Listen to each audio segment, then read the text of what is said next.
We live in a volatile, uncertain world where product life cycles are shrinking, tech changes are accelerating, and geopolitical pressures are building. This mix has made what has often been called a solitary job even more challenging. I'm talking about the CEO of the 21st century. As per McKinsey research, the average CEO tenure in the US has decreased from 10 years to less than 7 years. Leaders today have to not just deliver on shareholder returns, but also steer their organizations through an era of changing regulations, disruptions in supply chains and distribution networks, fast-paced digitization, heightened public scrutiny, and social media activism. So what does the job of a CEO entail today? And is there a value pattern that separates the good CEOs from the very best? I've often wondered about the so-called CEO effect, and it was revelatory to me to see these questions being answered by a team at McKinsey in their best-selling book, CEO Excellence. Now, the book attempts to codify the winning mindsets of some of the world's best CEOs, leaders who've led large public companies for at least 6 years and more and delivered excess total return to shareholders. So, what are these 6 mindsets that McKinsey believes differentiates the best leaders of the 21st century from the rest? And more importantly, what do they achieve?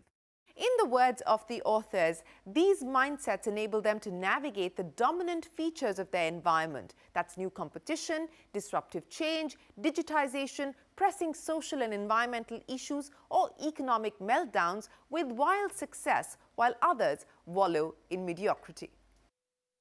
Well, the process had perhaps had 3 parts to it. Part number 1 was we at McKinsey obviously do a lot of our own research on CEOs and CEO excellence, on CXO leadership, on board excellence, and so we had a lot of facts and figures and data to kind of really hint at what great CEOs do, and what are the things that you see from an output point of view from great CEOs. But we felt a book on that would be pretty boring. So the second step was to really identify some terrific CEOs to go interview. We started out with roughly 3,500 CEOs who've been CEOs over the last 25 years. We narrowed that down by putting on 2 criteria. One, we wanted to talk to CEOs who'd been in role for at least 6 years. And secondly, we wanted CEOs who had delivered, call it, top 20% shareholder returns. We made a few exceptions to get geographic and other forms of diversity in the pool, but that narrowed the group down to about 200 CEOs. We were fortunate to reach out to about 75 of them, and 67 of them said yes. And so that then led to the third part of the process, which was to interview these CEOs in a fairly structured way around topics like strategy and organization and leadership and teams and their own operating model. And it was out of these structured interviews that these 6 mindsets emerged. So this got us thinking, could we turn the lens on Indian companies and CEOs and put together a playbook for outperformance or excellence? Of course, there is no one-size-fits-all solution, but as McKinsey's research shows, there are common values that best CEOs exhibit, which guide them in their decision-making. So we got down to identifying high-performing CEOs based on some very specific criteria. So how did we go about shortlisting and identifying these excellent CEOs?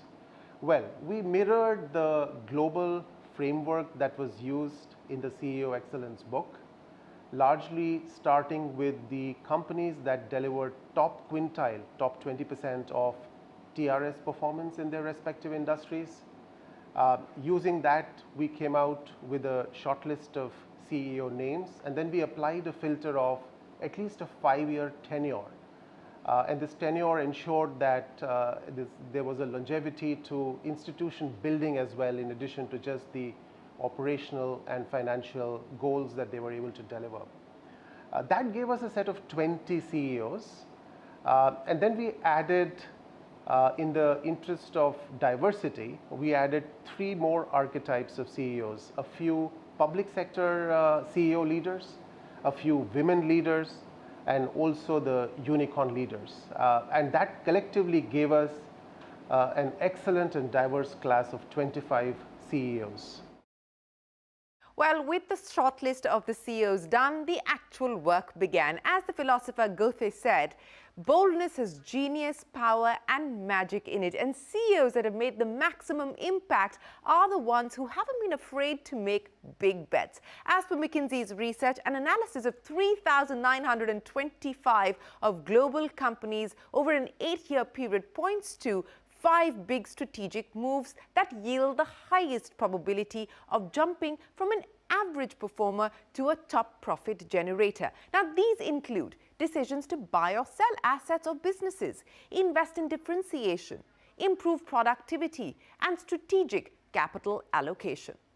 One of the key winning mindsets that high-performing CEOs share is their ability to reframe the rules of the game or draw out a fresh vision board for the company which changes the metrics of success. Like what Ajay Banga did at MasterCard when he brought in a strategic shift, pivoting the company away from focusing on growing the electronic commerce market, which accounted for just 15% of transactions at that point, to prioritizing going after 85% of the market that operated in cash. Kill cash became the new strategic vision, which then drove decision-making. The Ajay Banga example from MasterCard is one of my favorites. He came in 2011. By the way, MasterCard was $17 billion in market cap when he took it over. When he stepped down, it was north of $300 billion in market cap. So quite the journey. But one of the things he observed was that everyone in the organization was talking about beat Visa, beat American Express. And he looked around, and back in 2011, 85% of all consumer transactions was still in cash. And so he came up with a two-word vision, which was kill cash, kill cash. And that gave the organization all kinds of permission to go and build payment technologies that would go after the cash opportunity, to really go after debit card volume, which were at lower margins than credit card volumes, but nevertheless very profitable, have done well. And it just opened up the aperture at MasterCard for a whole different set of things that could be done. Like Ajay Banga, Reed Hastings did something similar at Netflix. Now, instead of focusing on being the #1 DVD company in the United States, Hastings dreamt of creating a global entertainment distribution company, which today boasts of video streaming, original content, and a decisive global footprint. You know, I didn't really set out to be an entrepreneur. There was some ideas that I was excited about. You taught geometry and algebra as well, I believe. Yeah, that's right. I was a high school math teacher. And so it was some ideas that I got so excited about that I had to build a company to see the idea through. So I think if you start with the idea first and the company second, that's probably a good approach. Well, the great thing about the Netflix culture is it's always improving. We're trying to get better, and one of the ways that we're getting better is being more global. So everything from how we schedule meetings to how we write up results so people can read them, you know, at different times, because now we're operating around the world. So we don't look at it as let's take the California culture and make sure that that's the same culture around the world. We want our culture to get better, to be more reflective of the whole world. And every time we open in a country, every time we get great employees to join from around the world, you know, we adjust the culture and we try to learn from them some of the great lessons. So what is the framework for creating a game-changing vision? Finding and amplifying intersections, making it about more than just money, not being afraid to look back and forward, involving a broad group of leaders in the process, making big moves early and often.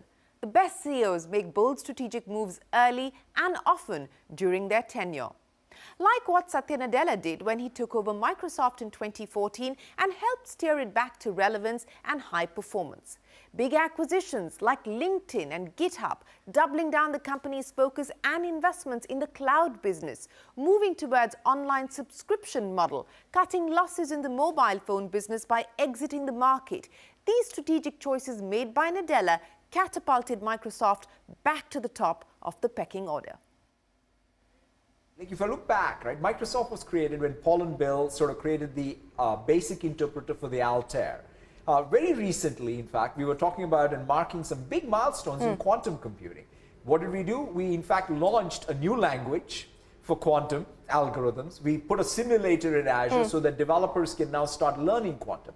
So I felt that even in the cloud, we can be the ones who can democratize AI infrastructure, so that developers can be successful. So that, to your mind, is the soul of Microsoft, democratization of technology. Correct, because in some sense, the soul of Microsoft is we create technology so that others can go on to create more technology or achieve more success because of what they have been able to do with our products.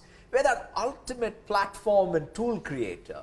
Whether it's Minecraft or whether it's Word or Visual Basic or Visual Tools or Azure, to me, they're all things that allow others to create more technology. How do you encourage a spirit of competitiveness without combativeness or aggression? So I've always grown up in the Microsoft that knew how to both cooperate and compete. And I wanted to bring those both back. There are some battles that are zero-sum. We compete against Amazon and AWS, but at the same time, we're happy to bring Cortana to Alexa. To use Satya Nadella as an example, as he was shifting the mindset and the culture at Microsoft from one of, I am the smartest person in the room, to one that was centered around a growth mindset, that required really hard work in terms of defining the metrics, the measurements, the communications, the role modeling, ultimately the incentives to make that happen. And so for 3 years, Satya talked about nothing but growth mindset, growth mindset, growth mindset at Microsoft to really kind of move the organization. So what are the attributes that make a great CEO, and why do great CEOs have to be exceptional futurists? We're back after this short break on this special broadcast with the answers to that question.